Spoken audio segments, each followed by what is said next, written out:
The key to becoming more confident. There really is a key to becoming more confident, but it's probably not what you would have expected. Hi friends, welcome to this week's video. Your online bestie helping the girlies that want to help themselves. And if you're one of my subscribers, welcome back to my channel. Today we're talking about confidence. What is confidence? Where does it come from? And how do I get more of it?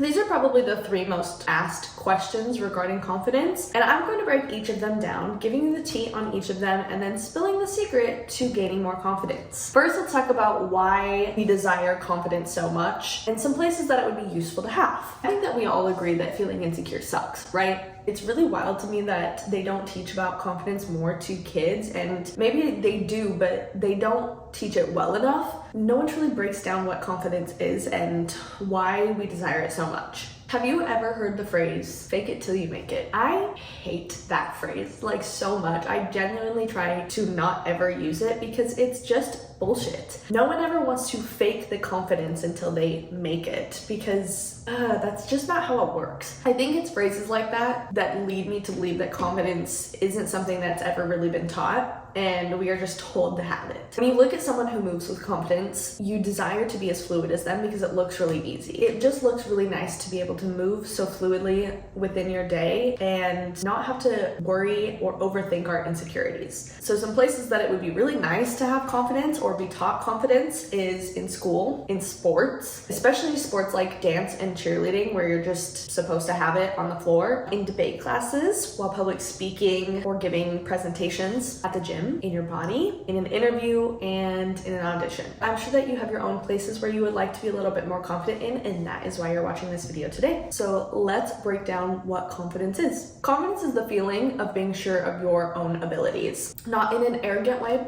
because that would be considered cocky, but just in an appreciative way of knowing what you know and that you know it well. Confidence tends to come and go depending on the social setting that we are in. And I'm not gonna lie, if you were to put me on like a football field right now and tell me to play, I'd be feeling pretty insecure and pretty scared of what was going to happen next because I don't know shit about football. I don't know how to play. So why do we have confidence in some circumstances, but in others we lack it? That really comes down to the knowledge that we know. Depending on your social setting, how much do you know compared to others around you? And not necessarily in a competitive way, but it is a huge ego boost when you know that when you're one of the smartest people in the room. This leads into how do we get more confidence. I'm going to share with you the key to confidence, but that doesn't mean that you're going to understand it right away or know how to obtain more of it. So keep watching so I can tell you how to practice having more confidence and places that we can teach it. So if you're a teacher, this is going to be very beneficial. Please pay attention. Surprisingly, I know the answer to the confidence dilemma because I've worked in the service industry for so long. And let me tell you, it is so humbling when a guest at your table asks you a question about the menu from the place that you work at and you look at them dumbfounded because you don't know the answer, and then they're like, what the fuck? Like, you work here, how do you not know this? It is so humbling. It's so embarrassing, I gotta tell you. So the key to confidence is knowledge.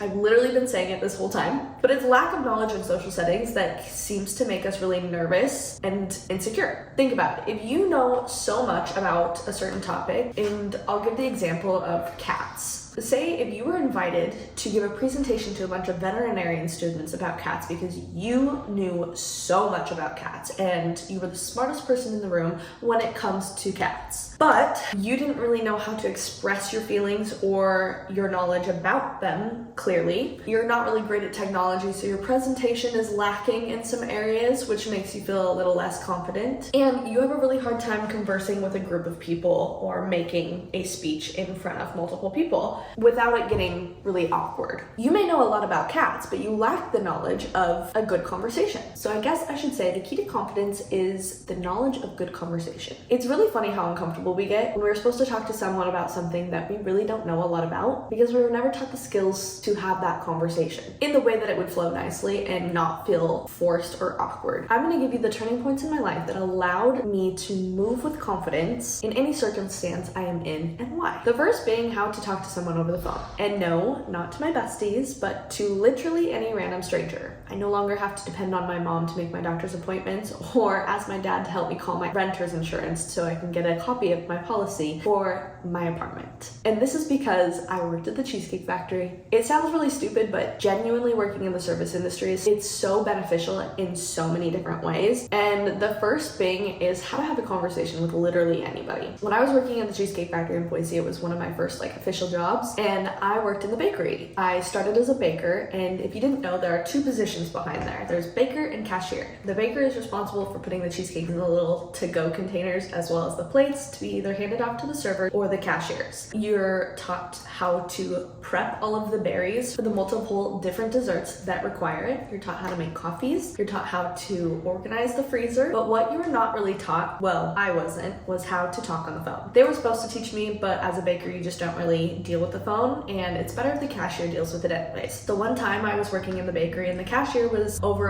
back on the kitchen line grabbing it to go, and they weren't behind the bakery, and the phone was ringing, and I wasn't taught how to answer it, so I just let it ring. And my assistant general manager, who was scary as shit, comes up to me and goes, "Why aren't you answering the phone?" And I was like, "No, I don't know how to answer the phone. I was never taught." I didn't have the skills to pick up the phone and say, "Welcome to the Cheesecake Factory. This is Courtney. How can I help you?" Because I didn't know the answers to what the person was going to ask. I didn't even know to answer it that way. So from that point, that was a very pivotal point, because now I can answer the phone at any point of time, whether I'm the one answering or I'm the one calling. I can have a conversation with whoever is on the line, no matter the circumstance. That point was so pivotal that I remember it, and that was 7 years ago. That was the first time I started feeling like I needed to know more about the job that I was in to understand the position, as well as to grow as a person in that job and outside of that job. The second pivotal point is menu knowledge. When you're working at the Cheesecake Factory, that menu is like a novel. There are so many different dishes on there that it can get confusing. But I made it my mission to know everything that was on there, as well as almost every ingredient in each dish. That came in so handy. But it didn't come in that handy when I moved to a different position and I worked for a chef design restaurant who used a bunch of ingredients that I had literally never heard of before and were probably in different languages. That also was very humbling. The reason that I bring this up is because you're probably asking yourself, well, what does your menu knowledge have to do with me? And I'm going to tell you, because menu knowledge is knowing enough about your position to where if someone were to ask you literally any question, you could provide the answer to. And that translates into any goal that you're going after, any passions that you have or ambitions that you are driving towards. Because if you were to go into an interview or an audition and someone were to ask you about any aspect of what you are trying to reach for, you know the answer to. You have the confidence in your knowledge because you have studied it,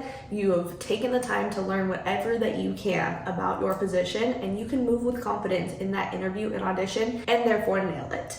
If you go into an interview and audition and you really don't know what you're talking about and you're way in over your head because you haven't taken the time to research it in depth, what are you doing? You're not going to have the confidence to nail that audition. You can't fake it, because what if they ask you a question that you don't know anything about? What are you going to do? You're going to feel pretty embarrassed in that moment. Sure, you can try and come up with an answer. If the answer doesn't pertain to it, they're going to look at you like an idiot and you're not going to nail the audition or the interview. So menu knowledge was very beneficial because it taught me to know everything about the field that I am in. Whatever passion it is, whatever goal I'm working towards, or whatever ambition that I have, I need to know everything about it. Number 3, being yelled at by a guest that doesn't work there. The first time this happened to me, it was pretty embarrassing, and I technically wasn't doing anything wrong, other than the fact that I didn't have enough respect for myself to not let them affect me. I had this table at the Cheesecake Factory and I was doing everything according to the book. I was doing my job, I was nice. This person was just a bitch, and she wanted to enforce her alphaness upon me because she was a mom of kids with a family eating out after church one day and I was serving them. And therefore she wanted to really kick me when I was down, I guess. Treat me with the worst type of behavior, to the point where she made me cry in front of the table. That point necessarily didn't change my way I go about everything, but over the course of 7 years working in the service industry, dealing with literally any type of person that comes into the restaurant, if someone treats me with disrespect, they're not gonna get respect out of me back. And I have the confidence in myself, in my job, how well I perform my job, just in the knowledge that I know of life in general to not allow someone to affect me and have enough respect for myself just to stand up for myself. Therefore, I have no problem if someone is being disrespectful to me out of just them being disrespectful, like it's just their attitude towards life and towards people in general. I have no problem calling them out on their bullshit. Not making them feel bad for it, but in a sense, like I'm not trying to retaliate. I'm just questioning why they're treating me with disrespect when I have shown them nothing but respect. This circumstance has allowed me to walk through life knowing life as of within the past couple years of knowing this, that if I am disrespected, you're not getting respect out of me because I have that respect for myself. That is so important for your confidence. It allows you to move with a sort of confidence that a lot of people don't have because they will be like how I was in that first circumstance and let it get to them and cry in front of the table, or really get them down when I can just brush it off and say, nope, you don't respect me. I'm not going to waste my time on you. Sorry, that was a really long rant. Moving forward, how can you have more confidence? Putting yourself in social situations that challenge yourself, that make you feel a little bit uncomfortable, because this is where you're going to grow. Learning as much as you can about this certain social situation, and then networking and communication. A lot of people have trouble with the last part of that, communication and networking, and from a person that's an introvert and is naturally a shy person, I have a lot of challenges with it myself. But it's something that is necessary. It's something that over time, if you practice putting yourself out there and talking to new people, will get a lot easier and you'll gain the confidence in your social skills. Even with me working in the service industry for so long, I do have a lot easier of time going and networking with people, but if I feel a little bit out of my element, that's where that knowledge really comes in to help boost my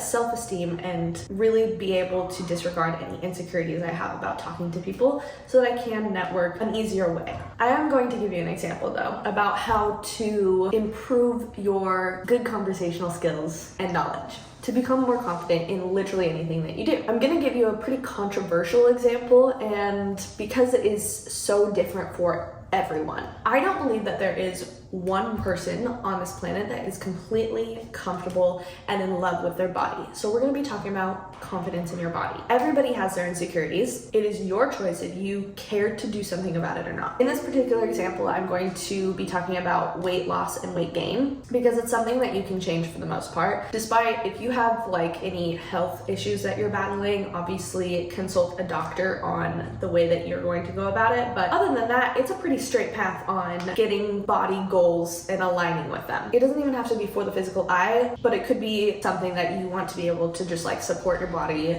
with day-to-day activities without being more tired, without feeling aches and pains, and becoming stronger just for the benefit of what it brings. So there are a couple different routes that you could go about this, about gaining more confidence in your body. Most people are going to say that they want to be more fit, but don't know where to begin. The first thing I recommend to anybody wanting to gain more confidence in their body is to really take a look at all of the things that you love about yourself. Really hype yourself up on those things that you love, because this is going to put you in an all-around better headspace, thinking about the things that you really enjoy and are confident in about your body. Secondly, I want you to take a look at the things that if you were to change them, would they provide you more confidence? Because a quick fix doesn't always fix the insecurity. It might help it a little bit, but it's a compound of things that really provide you more confidence in your body. It's also a day-to-day mental struggle, I would say, because some days you're gonna wake up and your body's gonna be a little bit different, but it's just the natural process of being your body. After you do this first thing, I want you to take a look at knowledge, because knowledge is power when it comes to anything, honestly. If you have money and you want to do plastic surgery, go wild. But please do your research and talk to your doctors, know the risks of what it is and your recovery time versus like how much pain you're going to be in temporarily. My best advice personally would be going to the gym and learning about nutrition. So if you're wanting to go to the gym, learning about nutrition, learning about weightlifting, what kind of classes versus training sessions you could do to improve your strength, your ability to move in general, your flexibility, what kind of body goals that you have, and then how to obtain them.